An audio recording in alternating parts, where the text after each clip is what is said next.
It looks like we are live. Good morning, Royal We Fellowship family. So happy that you're here. I'm going to go ahead and open up in prayer this morning, and then we'll jump right in.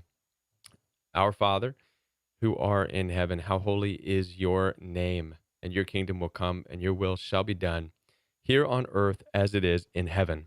Give us this day our daily bread, and forgive us of our sins as we forgive those who have sinned against us, and lead us not into temptation, and deliver us from evil. For thine is the kingdom and the power and the glory forever.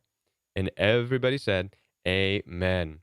And now we have been on this series as we're following back from the Old Testament, the ancient times. And last week, what we talked about was Abram being called apart from his family in order to be blessed. This is something that we all struggle with.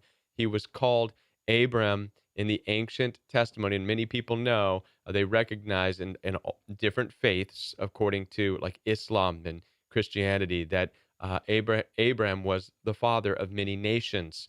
The reason he was able to be blessed and be called the father of many nations is because he first left his family of origin. He left his home in Haran, and he was asked to do so in order that he may be blessed. He had to shed away all that he was bound to in Haran. So the customs, the traditions, the culture of his hometown and of his family, the request was made that he get rid of that. And this is important for you and I to understand if we want to live a life that is blessed beyond our imaginations and blessed beyond where our family before us has been, then we must be willing to cut ourselves free in order to find out what that is, right? I also attributed that to generational curses being a part of your involvement, of our involvement in the generations before us. This, I believe, is where those curses live. And so, if you want to cut those, you've got to take those steps to get away. And that's what the story of Abram being called out represents. We're going to take on from there now, and we're going to see an interesting thing that takes place here. So, today, what we're going to talk about again, Genesis 12:1 says, the Lord said to Abram, leave your country, your kindred, and your father's household. So that's where we're at, Genesis 12:1 today. Go to the land I will show you. I will make you a great nation, and I will bless you. I will make your name great so that you will be a blessing. That was the promise to Abram if he left his home, if he left the toxicity of the culture and everything. Now then, did Abram obey this calling on his life? Kinda. Kinda. Okay, let's get into it. So if we look at Genesis chapter 12, verse 4, what we see is that Abram departed from Haran as the Lord had directed him. But Genesis 4, or Genesis 12, verse 4, follow me. Lot went with him. Who's Lot? Who's Lot? It says Abram was 75 years old when he left Haran. By the way, 75 years old back then is not that old, right? Teenager, right? How many of you would like to be 75 and be considered a teenager? Um, so here's the question. Did he leave behind his country, his kindred, as was requested in order to receive the blessing? No, he didn't. Rather, he kind of took some of the culture with him. I do not believe that Abram fully understood the importance of the request that he separate from the culture, the traditions, and from his father's house and from the family. He did not totally get that. And I believe also that this relates to you and me in toxic, narcissistically abusive relationships that we're in because we don't fully understand the importance of complete separation, not only from the toxic individual, but from all aspects of the toxic dynamic. When we are instructed to leave certain people because of their narcissistic nature, because of their toxicity, because we know we're not supposed to be in that relationship, when we are leaving that, yet we're hanging on to a few of the friends that we met along in that toxic relationship, or we're hanging on to some of the family members that we met in that toxic relationship, or we're hanging on to something, then the reality is we're not really leaving the toxic situation. Instead, we're taking it with us. How many of you have been in this situation. Just like Abram, you knew it was best to go no contact and to leave, but instead you tried to take some things with you, some relationships, the people you really thought you got along with, you tried to bring them along with you. As we're going to see later in the story, it doesn't pan out so well. Inevitably, the split has to come in order for Abram to be blessed. Up to this point, Abram did not fully understand separation. He did not take the request that God made important. He did not understand and realize the importance of cutting yourself free. All right. One of the things that I often talk with people about when I'm on one on one sessions is the web that toxicity is. When narcissists, if you look at them like a spider, and every relationship that you have connected to that spider is a point on a spider's web, and it can send ripples down. And in this case, I believe it's the same thing. Abram was caught in a web. The spider was the home of Haran, was his the place where he stayed. So he needed to get out of that web completely. Otherwise, he would not break free. All right. So it's important for us to understand this. Now, Genesis 13:5. We're going to jump down to Genesis 13:5. It says this. Here's where we get into the reality of the need to separate and be divided. Now, Lot, who was traveling with Abram, also had flocks and herds and tents. Now, Lot, by the way, was Abram's nephew. That is who Abram took with him, was his nephew. So Lot was traveling with Abram, also had flocks and herds and tents. But the land was unable to support both of them while they stayed together, for they had so many possessions that they were unable to coexist.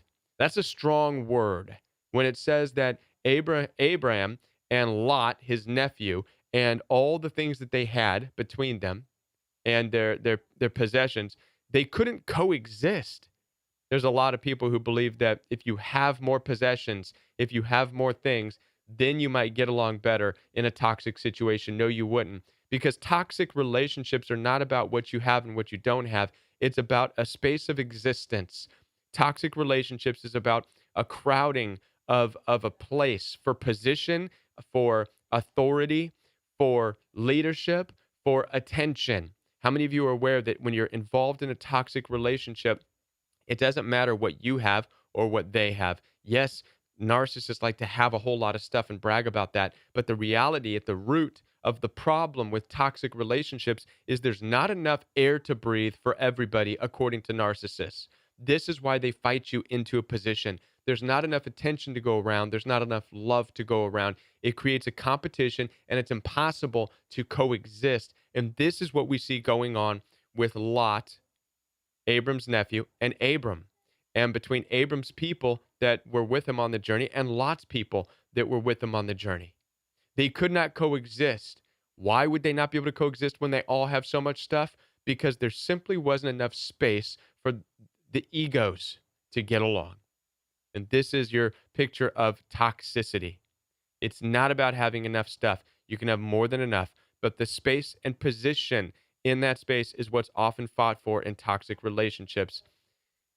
Now then, here's how it was dealt with. Genesis 13:8-9. So Abram said to Lot, please let there be no contention between you and me. So understand that the contention started to get between Abram and Lot. They started to argue and fight over place and over position and over who's leading and over this and over that. And this is why, from the get-go, God instructed Abram, leave your country, leave your kinship, meaning leave the people, leave them. Because if you do not, you will be fighting against the draw of their ways. You will be fighting against the cultural norms. And this is everything that Lot represents that Abram still brought with him. Abram brought with him a whole heck of a lot of the kinship and a whole lot of the culture and a whole lot of the normalcy of what Haran represented. Abram brought it with him, and it came to a head at this place where it blew up in his face. He couldn't go any further because he couldn't simply coexist anymore. And this also would stand in between Lot and Abram and their blessings, right? It would stand between Abram and his blessings. This is important to understand. So Abram said to Lot, "Please let there be no contentions between you and me." He got out of it in a very, I would say, respectable way. "Let there be no contentions between your herdsmen and my herdsmen. After all, we are brothers. Is not the whole land before you?" Abram says to Lot, "Now separate yourself from me. If you go to the left, I will go to the right. And if you go to the right, I will go to the left." Now, what we're looking at here is this image of complete separation. Abram is telling Lot, we need to divide. And I've been talking about this idea of division. You need to divide, right? We all need to divide from the places and the people that we have no belonging to, where we're not supposed to be. It's division. What does light have to do with darkness? From the very beginning of Genesis, God said, "Let there be light." He called the light good. He separated it from darkness. He separated them. He didn't say you two live together, right? He's no, no, no. He divided them and he gave them a clear distinction. The light he called good, the darkness he called nothing, which means it's the opposite of good, right? So that's the clear distinction. So Abraham said to Lot, uh, "Let there be no contention between us. You go to the left, I will go to the right. This is no contact." Probably the very first instance of no contact that we see done the right way. And in this no contact, Abram finally got to the point, he got it within himself, right? That he finally understood we need complete separation. If you go to the left, I'll go to the right. And he gave him the decision. He told Lot, "Lot, if you go to the left, I'll go to the right. If you go to the right, I will go to the left." And oftentimes, we need to understand this with toxic relationships. We need to be able to come to this place where we're able to say, not only to the toxic person, but to everything that toxic relationship and us had in common. We need to be able to say to all of it, if you go to the left, I will go to the right. If you go to the right, I will go to the left. It is wise to even allow the toxic people to make the decision of where they want to go, so long as you go the opposite way. Do you follow me? Oftentimes, by doing this, you can allow the toxic people to believe they have won. And that's fine because it keeps them out of your business and out of your hair. You you win, you go that way or whatever you choose, whatever you choose. But in your heart and in your mind, know that you need to go the opposite way of whatever direction they go. And you will be blessed for that, for going the opposite way. Now, I'd also like to let you know that it seems difficult today to do this, to go the opposite way as we want to be blessed in our lives. We have email and text messages and Facebook messages. They didn't have that back then. Abram did not, when it said you go left and I go right, that meant we're done. We're going our separate ways. We may never see each other again type of a deal. There was no Facebook. "Oh, I'll Facebook you and I'll check up on your statuses." And there was none of that. One camp, one whole camp went left, the other camp went right. Total separation, total no contact. And now, and only now, was Abram able and to be in a position to take care of what belonged to him and to fulfill the purpose that God had in his life. He had to rid himself and shed off all that he brought with him from Haran, all that was not a part of God's plan for his life, the people, the culture, the lineage, the kinship. God specifically asked for Abram to leave the kinship. Abram made the mistake of hanging on to a piece of that kindred, that kinship. He brought with him his nephew, Lot. And that's what makes this so important to understand about toxic relationships. It is not simply enough to get out of the toxic environment. If we are hanging on to bits and pieces of the toxic relationship, maybe friends that we've met or some of their family members, if we're hanging on to these, then we are in a position to not be blessed and to not move on. We're holding ourselves back as Abram was being held back, finding ourselves mentally and emotionally tied together, strung together, and we're not able to move forward. When you make the decision to go no contact, when you make the decision to move on with your life and to be blessed, as Abram made the decision to be blessed away from the home, right? Everything has to be let go. Everything. That is stepping out in faith. That is stepping completely into the unknown, and that's not allowing anything of your past to hold you back. And this is where we are at, and this is what we see taking place with Abram, a very important part.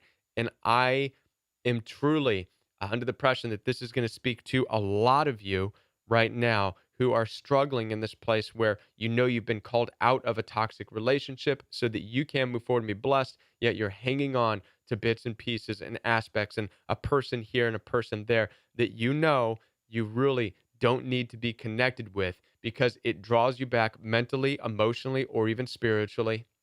And this, you cannot coexist with that and with your future. It's not going to work out that way. I have had to make many, many sacrifices and have had to shed certain relationships out that I thought were good, but I had to shed them off because of the connection to where I came from.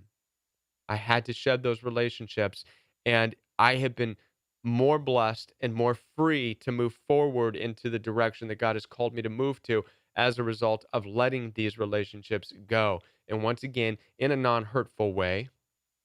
I'm not talking about ditching people and ghosting them, right? Nothing like that. It's just a slow letting go of needing them and needing them to walk with you and needing them to be in your life. Today's message was a short message, but it was a very powerful message indeed. And I'm glad that you are here. And what I would like to do is welcome you to join in on the organic Royal We uploads. I'm uploading videos nightly, trying to answer people's questions in addition to bringing some new insight. So make sure you're subscribed to the Royal We Organic channel. Addition to that, the uh, Royal We live chat is every Monday night at 9 o'clock p.m. Central Standard Time. So be sure to be there as well. You can ask questions, answer questions. I'll speak with you there. You could also call in for free, but the show is live. And I will be back next Saturday morning for more on Royal We Fellowship. And have a great and blessed weekend, everybody.